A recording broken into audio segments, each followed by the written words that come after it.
My name is Robert. For the better part of my adult life, I had lived by a simple, unwavering creed: hard work, integrity, and foresight. I wasn't born into wealth, nor did I possess any extraordinary talents that promised instant fortune. What I had was discipline, a methodical mind, and an almost puritanical belief in the power of diligent savings. As an architect, I found solace and satisfaction in the meticulous planning and execution that transformed abstract concepts into tangible structures. This same meticulousness permeated every aspect of my life, especially my finances. From my very first paycheck, fresh out of university, a significant portion was automatically diverted into savings and investments. I eschewed lavish lifestyles, preferring the quiet satisfaction of seeing my net worth steadily climb, penny by penny, year after year. My dream wasn't extravagant. It was rooted in security and a quiet independence. I envisioned a comfortable retirement, free from the anxieties that plagued so many. Perhaps a modest home by a lake where I could read, fish, and simply exist without the constant hum of financial worry. This dream, more than anything, was what fueled my unwavering dedication. My life savings, a substantial sum accumulated over 2 decades of consistent effort, deferred gratification, and smart conservative investments, was the bedrock of this future. It was my sanctuary, my ultimate security blanket.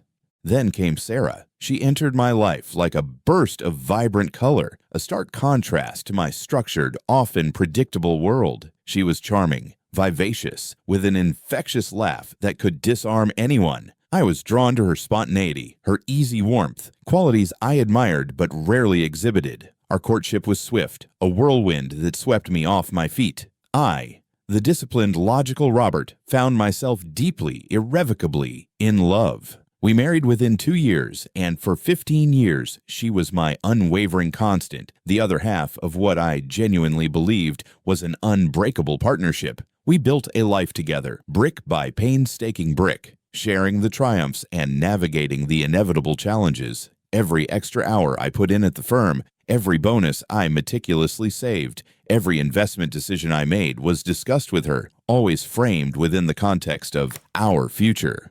Our future. The words resonated with such profound certainty in my mind. The betrayal wasn't a sudden cataclysmic explosion that ripped through the fabric of my reality. Instead, it was a slow, insidious seep, like water damage behind a wall, silent, unseen, spreading relentlessly until the plaster finally begins to crumble, revealing the rot beneath. Looking back, the first cracks were subtle, almost imperceptible shifts in Sarah's behavior, easily dismissed by a man blinded by trust. Her phone, once openly placed on the kitchen counter, began to mysteriously disappear into her pocket or purse. Vibrations, once ignored, now prompted an immediate, almost frantic snatching of the device, followed by hushed whispers in the other room. Late nights became more frequent, explained away with increasingly vague and elaborate excuses. Girls' night running late, a crisis at work, helping a friend through a rough patch. I, in my naive trust, swallowed these explanations whole, attributing her growing distance and secretive nature to stress, to the pressures of her own job, to anything but the insidious truth that was slowly, painstakingly revealing itself.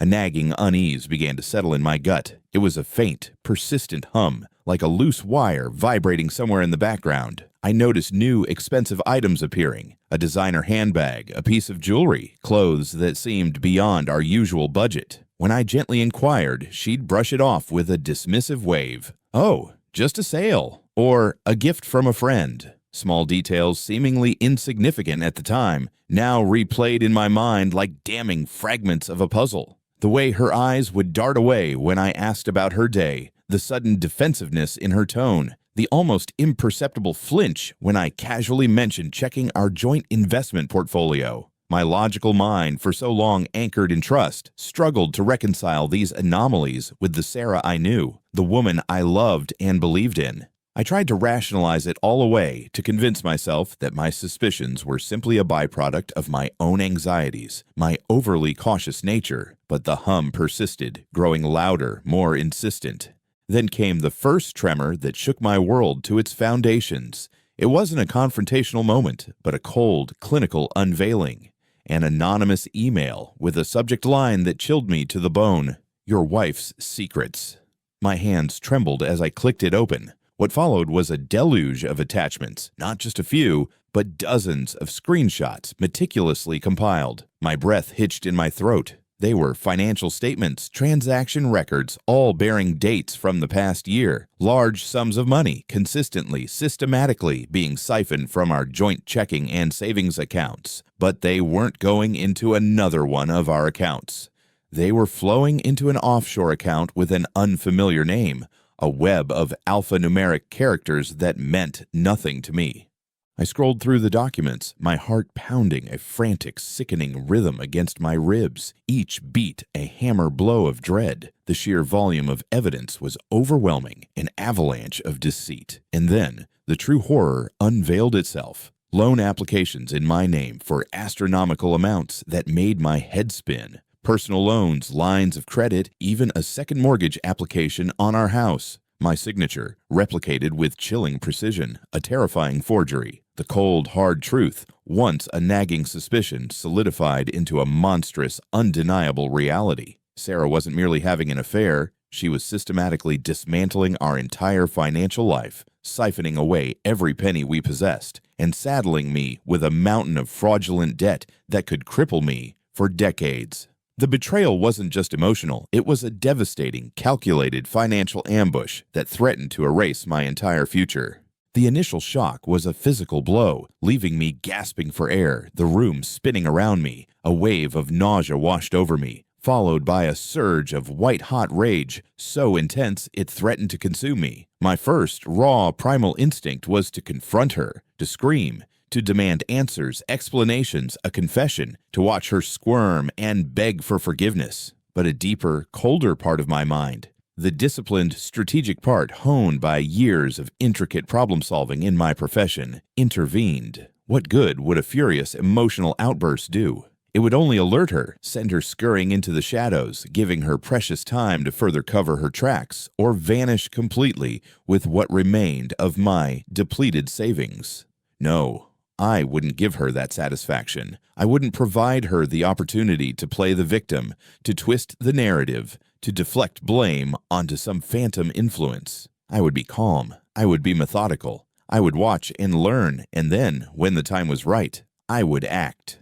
My investigation began in earnest, a clandestine operation conducted under the cloak of a chilling normalcy. My days became a meticulous performance of the unsuspecting husband, my evenings a descent into the labyrinthine world of financial forensics and digital footprints. The first thing I did was discreetly secure what little remained of my personal assets, the few individual accounts and investments she hadn't yet managed to access or drain. It was a paltry sum compared to what was gone, but it was a lifeline. I opened new, separate bank accounts under my sole control, making sure to use a different bank entirely, with no links to our previous joint history. Every piece of paper I found, old statements, loan documents, any shred of financial correspondence, was meticulously scanned and digitized, then stored in an encrypted drive. I meticulously documented every suspicious transaction, cross-referencing dates and amounts. I began building a dossier, a chilling testament to her systematic deceit.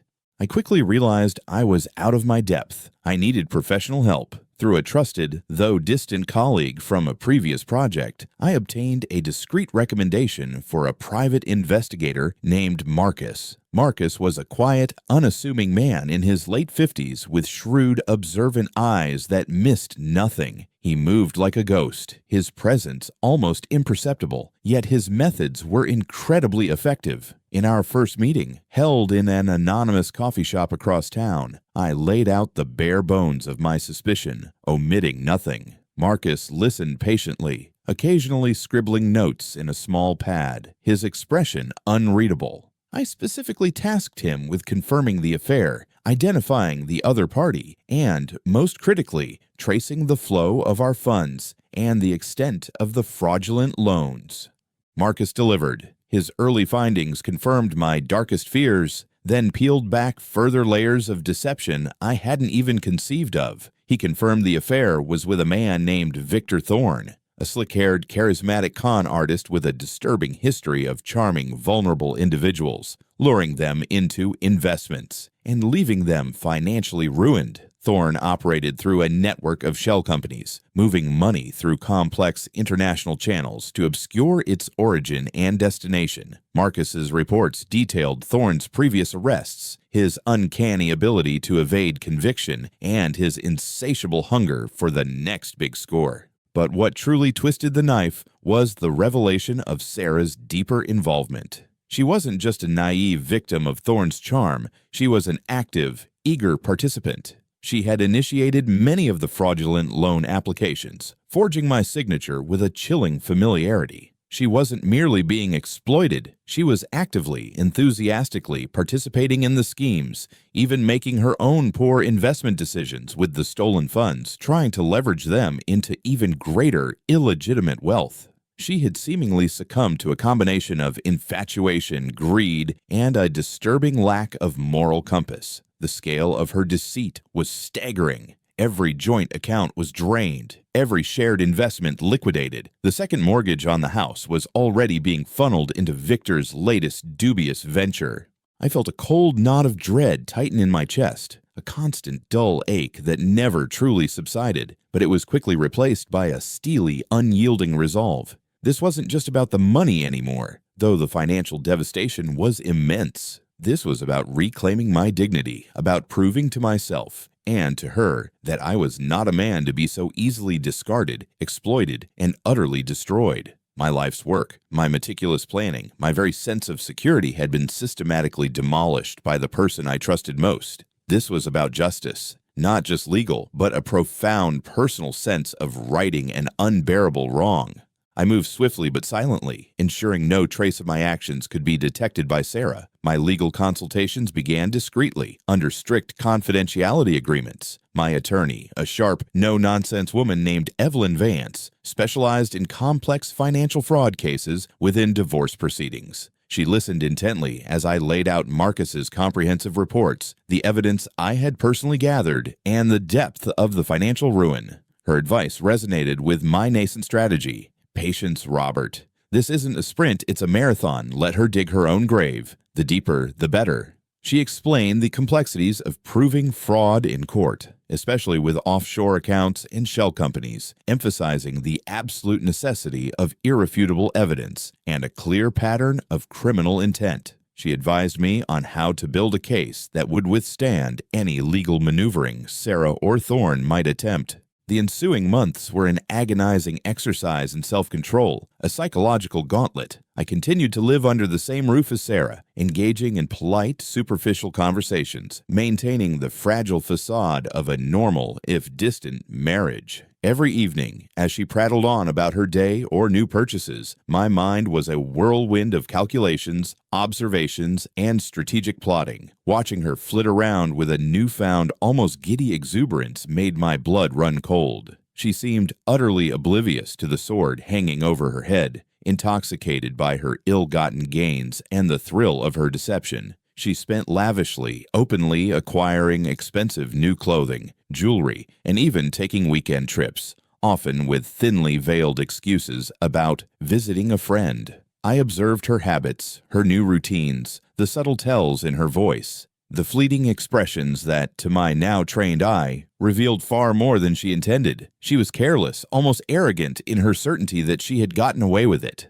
I learned more about Victor Thorne's modus operandi through Marcus. He was perpetually on the hunt for new investors to fuel his Ponzi-like schemes. His entire operation relied on a constant influx of fresh money to pay off older investors and fund his extravagant lifestyle. He specifically targeted individuals with access to significant capital or those who could be easily manipulated into acquiring it. And Sarah, blinded by her infatuation and her own burgeoning greed, was proving to be his ideal conduit. My plan began to solidify, not as an act of impulsive vengeance, but as a meticulously constructed trap. I wouldn't just expose her. I would ensure her downfall was a direct, undeniable consequence of her own avarice and betrayal, a chilling mirror reflecting her actions back at her. The idea for the phantom startup began to coalesce in my mind. I envisioned a perfectly crafted illusion, a seemingly legitimate high-growth opportunity designed to appeal directly to Victor's insatiable greed and Sarah's desperate desire for quick, effortless wealth. It would exploit their specific weaknesses, Victor's need for new capital, and Sarah's willingness to leverage her connections, and even commit further fraud to impress him and secure her own perceived future with him. This wouldn't be about me bringing them down directly, but about creating the perfect scenario for them to bring themselves down. The waiting was the most excruciating part, a slow, methodical burn of anticipation, but I knew, with every fiber of my being, that the eventual payoff would be precisely what she deserved. Justice, delivered not with a bang, but with the quiet, devastating efficiency of a perfectly executed plan. The turning point wasn't a sudden dramatic outburst, but a series of calculated maneuvers, each one a thread meticulously woven into the intricate fabric of my elaborate design. I'd learned that Victor Thorne was perpetually on the prowl for new, unsuspecting investors, a financial predator constantly seeking fresh prey to feed his insatiable greed and service his existing crumbling schemes. Sarah, utterly blinded by her infatuation with him and his grandiose, empty promises of boundless wealth, had become his eager, unwitting evangelist, enthusiastically pitching business opportunities to anyone who'd listen. This, I realized with chilling clarity, was my precise opening. I subtly, almost imperceptibly, began to sow the seeds of a rumor within our shared social circle. I spoke, with carefully feigned casualness, about a burgeoning new tech startup, a phantom company with a truly revolutionary concept, supposedly ripe for exclusive high-yield investment. I dropped just enough tantalizing details to make it sound plausible, hinting at extraordinary access and astronomical, almost unbelievable returns in the burgeoning AI and sustainable energy sectors. I knew Sarah, with her acute financial antennae now tuned solely to opportunity, and her desperate desire to impress Victor would inevitably catch wind of it. And she did. Exactly as predicted. It started with casual, seemingly innocent questions, always delivered with an air of feigned disinterest, a testing of the waters. "Oh, Robert, I heard something vague about a new project you might be involved with. Sounds exciting." These inquiries quickly escalated to more pointed questions about the startup's nature, its potential, and, inevitably, its investment opportunities. I played the part of the reluctant, overly cautious investor, feigning hesitation and skepticism about the venture's inherent risks. "It's a huge gamble, Sarah," I'd say, frowning slightly. "And highly confidential. Definitely not for everyone or for just anyone's money." This, of course, only served to make the opportunity all the more alluring to her, confirming its perceived exclusivity. I knew with absolute certainty that she'd relay every morsel of information, every calculated nuance of my feigned reluctance to Victor. He, with his own sordid history of preying on the naive and the greedy, would undoubtedly see it as his next biggest score. My meticulous preparation continued unabated. With Marcus's quiet assistance, I established a series of dummy corporations, each layered to obscure its true ownership and purpose. We created a convincingly professional, albeit entirely fabricated, online presence for the startup. This included a slick, minimalist website showcasing impressive, yet entirely fictional technological breakthroughs, a roster of ghost management personnel with meticulously crafted LinkedIn profiles, and even a mock-up of a groundbreaking, sustainable data solution product. The ultimate goal wasn't to actually take their money, not in the traditional sense. It was to lure them into a situation where their own criminal intent and fraudulent methodologies would be undeniably exposed, where their actions would serve as irrefutable evidence against them. The day Sarah finally approached me directly, her eyes gleaming with barely suppressed excitement, I almost allowed myself a small, inward smile of grim satisfaction. "Robert," she began, her voice unusually sweet, almost saccharine, "I've been hearing whispers about this amazing new venture you're looking into. The tech startup? Is it true? I mean, it sounds incredible. Victor and I were just discussing it."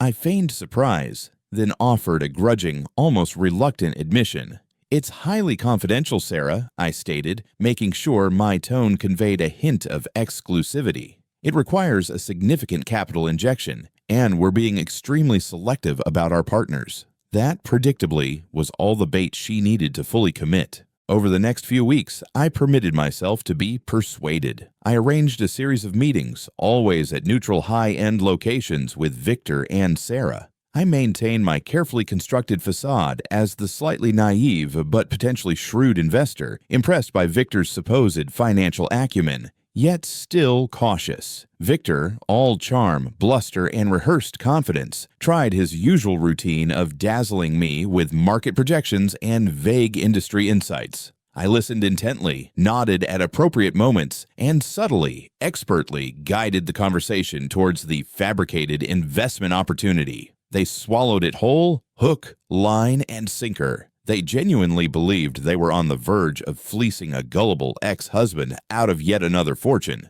completely unaware they were not only walking, but practically running, into a trap of their own meticulous design. The climax wasn't a shouting match or a dramatic courtroom scene. It was a hushed, tense meeting in a private, high-end conference room I had rented specifically for the occasion, located in a prestigious financial district building. Sarah and Victor sat across from me, their faces alight with poorly concealed anticipation, ready to finalize the deal on the phantom startup. I had meticulously arranged for a hidden camera to record every word, every gesture, and my legal team, led by Evelyn Vance, along with Marcus, were waiting silently in an adjacent, soundproofed room, watching every frame.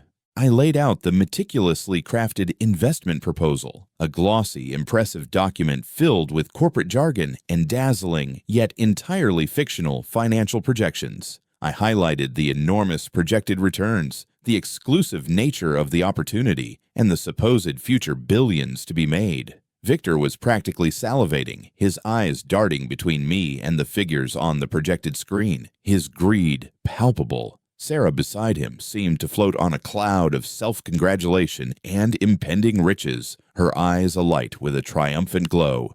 Then I paused. I looked directly at Sarah, truly looked at her for the first time in months without the mask of the oblivious husband, the woman I had loved, now a stranger, consumed by avarice. The silence in the room stretched, heavy with unspoken tension.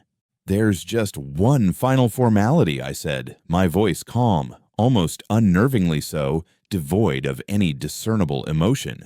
A standard due diligence requirement for an investment of this magnitude, especially considering the proprietary nature of our technology and the substantial capital involved. I pushed a thick, crisp binder across the polished table, open to a specific page. "I need you both to sign this document. It's a personal guarantee confirming the legitimate and lawful source of your investment funds. Specifically, it affirms that no portion of this capital has been derived from fraudulent activities, particularly any funds obtained from previous marital assets, through forged documents, or through any illicit means whatsoever."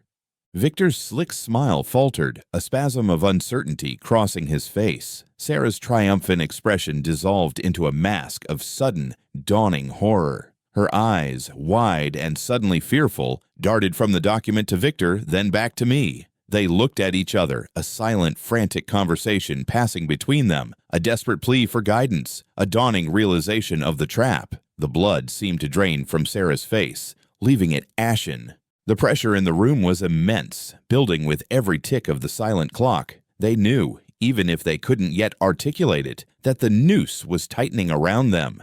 To back out now would raise immediate, uncontainable suspicion, jeopardizing their entire scheme and potentially alerting me to their true nature. But to sign, to affirm the legality of funds they knew were stolen and illicitly acquired, would be to incriminate themselves further, to confess to the very crimes I knew they had committed. The silence returned, thicker this time, punctuated only by Sarah's shallow, ragged breaths. Victor finally swallowed hard, his usual bravado melting away. "Is there a problem?" I inquired, my tone utterly devoid of malice, yet sharp as a surgeon's scalpel. "Because if there's any hesitation, any concern whatsoever, we can simply walk away. No harm, no foul. This is just standard procedure. Transparency, you understand." Victor cleared his throat, his eyes darting around the room as if searching for an escape route. "It's just a bit unusual, Robert," he stammered, his voice losing its customary smoothness. Such a detailed personal guarantee. Unusual, I countered, raising an eyebrow slightly. For a multi-million-dollar investment into a revolutionary tech firm, I assure you, Mr. Thorne, it's quite standard for investors of your caliber. I leaned forward slightly, my voice dropping to a low, even tone, especially when dealing with individuals who have a rather complicated financial history and whose associates have been known to acquire funds through less than scrupulous means. My gaze locked onto Sarah, who flinched as if struck. Wouldn't you agree, Sarah? Given our shared history, transparency is paramount, wouldn't you say? The words hung in the air, a phantom accusation that landed with the weight of a physical blow. Sarah opened her mouth, but no sound came out. Her face was a landscape of pure terror, her carefully constructed world crumbling around her. Victor, seeing the game was up, the glint of panic in Sarah's eyes, knew he had been outmaneuvered. His gaze hardened, but it was the anger of a caught animal, not the confidence of a predator. "Get out," Victor snarled, pushing his chair back abruptly. "This deal's off." "Oh, it's not off, Victor," I replied, my voice still calm, a profound sense of peace settling over me. "It's just beginning." At that precise moment, the door to the adjacent room opened, and Evelyn Vance, flanked by two serious-looking men in dark suits, one Marcus, the other a federal agent, stepped into the room. Evelyn carried a stack of folders filled with the meticulously gathered evidence. "Sarah," Evelyn's voice was clear and firm. "My name is Evelyn Vance. I represent Robert. We have an extensive dossier detailing the fraudulent transfers from Robert's accounts, the forged loan applications in his name, and your active participation in Victor Thorne's various schemes. The personal guarantee you've just been asked to sign, which you declined, further indicates your knowledge of the illicit source of your funds." She gestured to the federal agent. "This gentleman is here to advise you of your rights. You and Mr. Thorne are both under investigation for multiple counts of financial fraud, identity theft, and conspiracy." Sarah gasped, a broken sound, and collapsed back into her chair, clutching her chest. Victor, for the first time, looked utterly defeated, his arrogance stripped away, leaving only a hollow shell. He knew the game was over. The trap had closed. The aftermath, for me, was not a feeling of triumph or explosive joy, but a profound sense of catharsis and a quiet, resolute peace. There was no theatrical gloating, no shouting match. I simply watched as the federal agent calmly, professionally, read them their rights. Sarah was weeping, her composure shattered, the full weight of her actions finally crashing down upon her. Victor Thorne, though sullen and defiant, offered no resistance. They were escorted out, their faces grim, their lives irrevocably altered. In the weeks and months that followed, the legal proceedings unfolded. Evelyn Vance, armed with Marcus's comprehensive evidence and my meticulous documentation, built an unassailable case. The anonymous email had been a calculated leak from one of Thorne's disillusioned former associates, a piece of luck that had set my plan in motion. Sarah faced severe consequences for her direct involvement in the fraud and identity theft. While the full extent of my stolen savings couldn't be immediately recovered from Thorne's shadowy network, the house was reclaimed, freed from the fraudulent mortgage, and a significant portion of Sarah's ill-gotten gains that she had foolishly kept in more accessible accounts were seized and returned to me. She lost everything, her reputation, her freedom, and the lavish lifestyle she had so desperately chased. Victor Thorne, finally cornered by an airtight case and a determined federal prosecution, faced multiple felony charges and a lengthy prison sentence. The consequences were severe, but they were a direct result of their own actions, not a vendetta. My life changed dramatically. The burden of debt was lifted, and while the financial hit was substantial, I wasn't ruined. More importantly, the psychological weight of the betrayal had been addressed, not through anger, but through a patient, strategic reclamation of control. I sold the house, a place now tainted by betrayal, and found a smaller, more peaceful property on the outskirts of the city. Not quite the lakeside cottage, but a fresh start. I continued my work as an architect, but with a renewed sense of purpose and a deeper understanding of trust and its fragility. The experience had carved a new kind of strength into me, a quiet resilience. I was no longer the naive, trusting man who had been so easily exploited. I was careful, observant, and fiercely protective of my peace. There was no emptiness after the conflict, no sense of having lost something by achieving my objective. Instead, there was a profound sense of liberation. My revenge wasn't about punishment. It was about proving my worth, reclaiming my narrative, and demonstrating that while my life had been stolen, it was ultimately mine to rebuild. I had faced the darkness, navigated it with a steady hand, and emerged, not victorious over another, but victorious over my own potential ruin. I was finally at peace.